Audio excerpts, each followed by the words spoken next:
Neeraj limited ने took over किया है बिजनेस ऑफ अजय एंटरप्राइजेज और ये बिजनेस टेक ओवर किया गया है ऑन 1 अप्रैल 2020। आपको डिटेल्स ऑफ द एग्रीमेंट दे रखी हैं रिगार्डिंग एसेट्स एंड लायबिलिटीज जिनको टेक ओवर किया गया है और ये डिटेल्स कुछ इस तरह से हैं। बिल्डिंग की बुक वैल्यू है ₹20 लाख और इसकी एग्रीड वैल्यू है ₹35 लाख। प्लांट एंड मशीनरी की बुक वैल्यू है ₹12 लाख, एग्रीड वैल्यू है ₹8 लाख। स्टॉक की बुक वैल्यू और एग्रीड वैल्यू दोनों ही ₹4 लाख हैं। ट्रेड रिसीवेबल की बुक वैल्यू है 5 लाख, एग्रीड वैल्यू है ₹4 लाख। क्रेडिटर की बुक वैल्यू है 2 लाख, एग्रीड वैल्यू है ₹3 लाख। आउटस्टैंडिंग एक्सपेंसेस की बुक वैल्यू है 50,000 और एग्रीड वैल्यू है ₹1 लाख। तो स्टूडेंट्स यहाँ पर हमें इन एसेट्स और लायबिलिटीज़ की एग्रीड वैल्यूज से मतलब है, इस बात को ध्यान रखिएगा, ना कि इनकी बुक वैल्यू से। जिन वैल्यूज पे इनको टेक ओवर किया गया है, एग्री किया गया है कि टेक ओवर किया जाएगा, हमें उन वैल्यूज को लेना है, यानी इन वैल्यूज को कंसिडर करना है। फिर ये भी बताया गया कि ये जो परचेज कंसिडरेशन है उसके लिए ₹7 लाख का चेक दिया जाएगा, ठीक है, और बैलेंस परचेज कंसिडरेशन दी जाएगी bye issue of 2 lakh 9% debenture जिनकी फेस वैल्यू है ₹20 ईच और इनको 25% प्रीमियम पे इशू किया जाएगा। अब आपको इतनी इंफॉर्मेशन के बेसिस पे जर्नल एंट्रीज पास करनी है in the books of Neeraj limited. तो स्टूडेंट्स यहाँ पर आपको परचेज कंसिडरेशन पहले पता करनी होगी और ये पता करने के लिए जितना पैसा चेक से दिया गया है और जितना इन डिबेंचर्स का इशू प्राइस है उन दोनों को जोड़ लीजिएगा, उससे आपको परचेज कंसिडरेशन मिल जाएगी। और रही बात नेट एसेट्स की, तो एसेट्स और लायबिलिटीज़ की एग्रीड वैल्यू से हम पता कर लेंगे इनके डिफरेंस से। एसेट्स और लायबिलिटीज़ की एग्रीड वैल्यूज़ के डिफरेंस से हमें नेट एसेट मिल जाएगी। फिर परचेज कंसिडरेशन और नेट एसेट को कंपेयर करके ये जान लेंगे हम लोग कि क्या हमें एक्स्ट्रा पेमेंट करना पड़ा है फॉर गुडविल, ठीक है, या फिर इस बिजनेस को टेक ओवर करने में नीरज लिमिटेड को कैपिटल गेन हुआ है जिसे कैपिटल रिजर्व में ट्रांसफर करना होगा। Clear students? तो आइए पहले ये दोनों चीज़ें पता कर लेते हैं और फिर हम अपनी नेसेसरी जर्नल एंट्रीज बना लेंगे related to the above information. तो स्टूडेंट्स, ये जो परचेज कंसिडरेशन है ये आपकी इस तरह से निकल कर आएगी। ₹7 लाख जो चेक से दिया गया प्लस इन डिबेंचर्स का इशू प्राइस। तो ये जो डिबेंचर्स हैं इनका नंबर्स हैं 2 lakh, face value of 1 debenture है ₹20, तो 2 लाख इंटू 20 होता है स्टूडेंट्स ₹40 लाख, ठीक है स्टूडेंट्स। तो ₹40 लाख तो इन डिबेंचर्स की फेस वैल्यू है, प्लस करिए इनका प्रीमियम, क्योंकि प्रीमियम पे इशू किए गए हैं 25%। तो आप ₹20 का 25% निकालेंगे तो वो आएगा ₹5 और 2 लाख इंटू 5 होता है ₹10 लाख। तो ₹10 लाख सिक्योरिटीज प्रीमियम है, ठीक है, जिस पर ये डिबेंचर्स इशू किए गए हैं। तो 40 लाख और 10 लाख, 50 लाख तो हो गया issue price of the debentures. 7 lakh cheque से दिया जा रहा है, तो टोटल परचेज कंसिडरेशन हो गई ₹57 लाख। अब नेट एसेट्स कितने की हैं वो जान लेते हैं। Building, plant and machinery, stock और ट्रेड रिसीवेबल्स, जब आप इन चारों को ऐड करेंगे तो 35 लाख और 8 43 लाख, 43 लाख प्लस 4 लाख 47 लाख, 47 लाख प्लस 4 51 लाख। तो सारी एसेट जो हम ली गई हैं उनका टोटल अमाउंट आ रहा है 51 लाख और जो लायबिलिटीज टेक ओवर करी गई हैं उनका अमाउंट आ रहा है 3 लाख क्रेडिटर का और 1 लाख आउटस्टैंडिंग एक्सपेंसेस का, यानी ₹4 लाख। तो नेट एसेट निकल कर आई ₹47 लाख। अब 47 लाख की नेट एसेट टेक ओवर करी गई हैं for a purchase consideration of ₹57 lakh. इसका मतलब ये हुआ कि जो एक्स्ट्रा पेमेंट किया गया है फॉर गुडविल क्योंकि परचेज कंसिडरेशन बड़ी है नेट एसेट से, तो वो है निकल कर आया ₹57 लाख माइनस ₹47 लाख, यानी कि ₹10 लाख।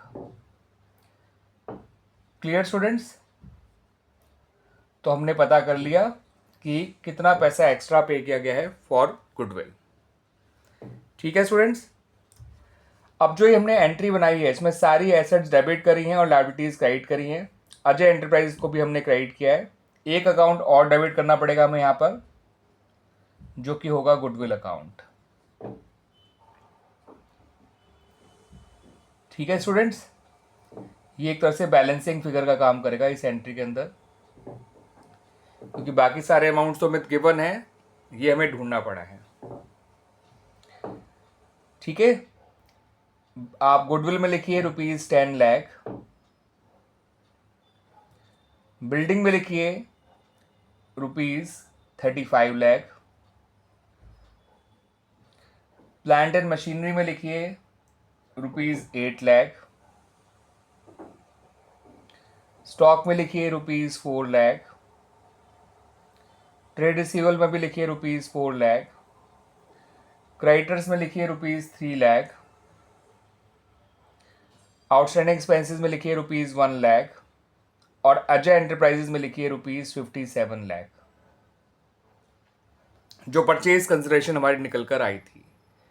ये तो बन गई स्टूडेंट्स हमारी पहली entry for taking over the business. अब जो एंट्री हम बनाएंगे वो बनाएंगे for discharging the purchase consideration to Ajay enterprises.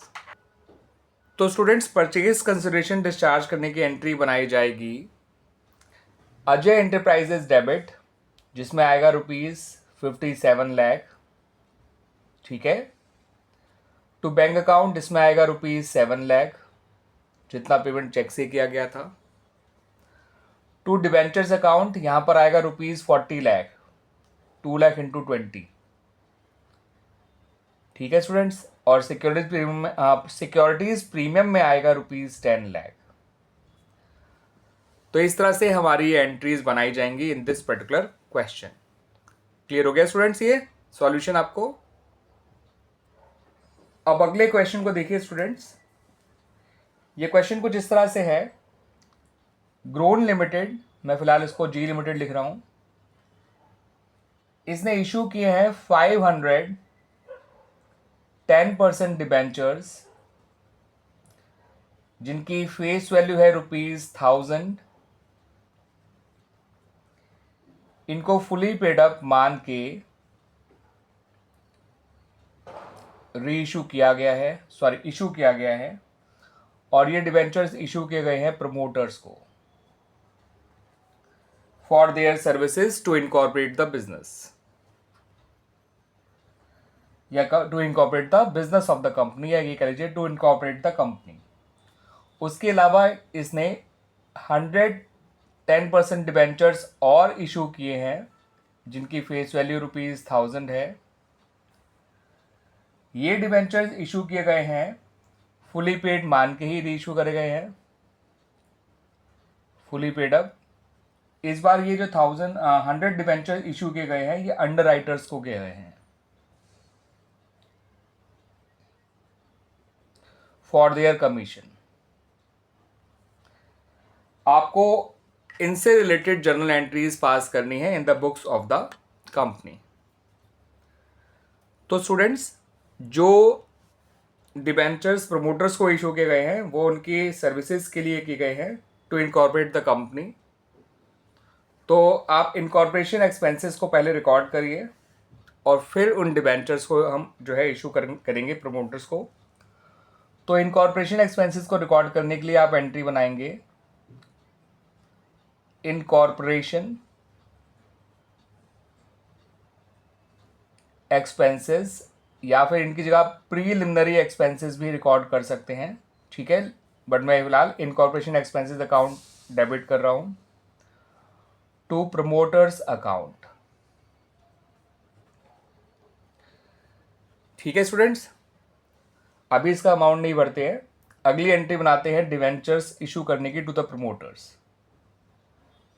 तो उसके लिए प्रमोटर्स को आपको डेबिट करना है, promoters account debit to 10% debentures account. अब 500 डिबेंचर्स हैं, एक डिबेंचर जो है ₹1000 का है, तो 500 इंटू 1000 होता है ₹5 लाख। ये एंट्री बनाई जाएगी विद ₹5 लाख, और यही 5 लाख आप ऊपर अपनी फर्स्ट एंट्री में डाल दीजिए। यानी इनकी इनकॉर्पोरेशन सर्विसेज जो है उसकी वैल्यू है ₹5 lakh.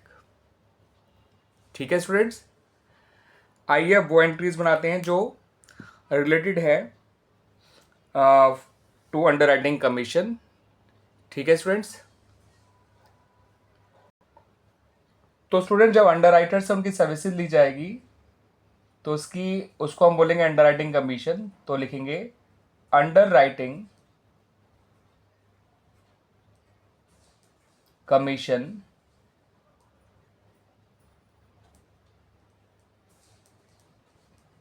Account debit to underwriters account.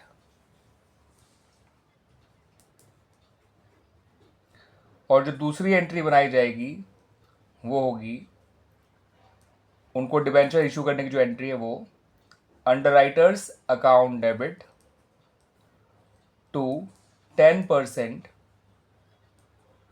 Debentures account.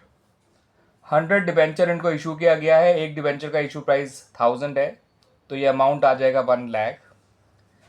यही 1 लाख का अमाउंट आप फर्स्ट एंट्री में ट्रांसफर कर दीजिए। ठीक है स्टूडेंट्स, अब ये जो अंडरराइटिंग कमीशन है और इनकॉर्पोरेटिंग एक्सपेंसेस हैं, इनको हम फर्स्ट ईयर में ही राइट ऑफ कर दिया करते हैं। ठीक है, अगर कंपनी के पास सिक्योरिटीज प्रीमियम का बैलेंस है पहले से तो उसको यूज़ किया जाएगा। ठीक है, अगर सिक्योरिटीज प्रीमियम का बैलेंस नहीं है तो इसको जो है हम statement of profit and loss से राइट ऑफ करेंगे। तो इसको राइट ऑफ करने की एंट्री होती है student, statement of profit and loss debit to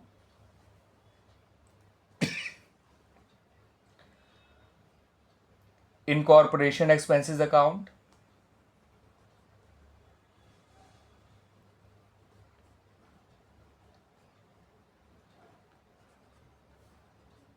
to underwriting commission account.